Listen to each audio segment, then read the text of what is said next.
As we look, though, at the Discovery, a lot of people may be wondering, well, wait a minute, why doesn't the shuttle just fly into Washington, D.C. by itself? The answer is it doesn't really have conventional engines. When it enters Earth's atmosphere from space, it actually is gliding without any engines. And, you know, commanders have often said, you know, it's kind of like trying to guide a heavy brick because you don't have engines. You are simply gliding into your landing, controlled mostly by computers. You mentioned the Enterprise, which New York will be receiving on Monday. That is a craft which has flown in the atmosphere. It did all the initial testing of the gliding for the shuttle program. And as you see the Discovery here, there's a tremendous contrast. The Discovery looks well worn as it is. It's spent the equivalent of 365 days in space, 39 missions, over a 27-year lifespan. It also had a number of firsts in its 27-year career. It launched the Hubble Space Telescope.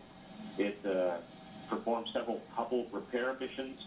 It was also the shuttle that was used in return to space missions after the Challenger disaster, and then again after the Columbia disaster. And there was another space first. It carried Senator and former astronaut John Glenn back into space, allowing him to become the oldest man ever to go up into space. And for him, it was obviously the second time. But so it's got a number of firsts and a well-worn career, and it sure looks like it. And apparently, the Smithsonian wants it to stay just that way. They want it to look like the well-used spacecraft that it is.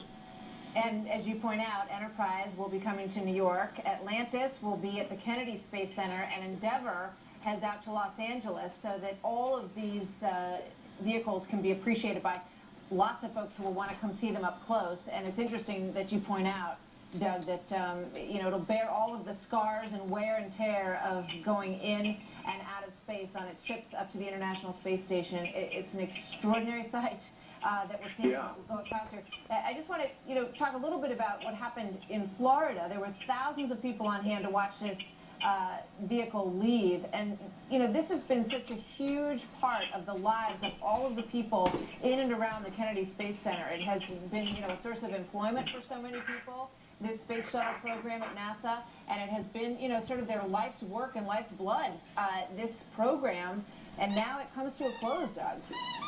It comes to a close, and it leaves a gaping hole in what the future of the space program is. I can't help but be reminded of the hearings that are going on Capitol Hill today, the GSA hearings, where we're seeing this example of extravagant government spending, and it sends a message that a lot of Americans, and certainly a lot of members on the Hill, don't want to see. It's profligate government spending that and extravagant government spending that has sent a very bad message. And certainly NASA, throughout its storied career, has sent a very different message.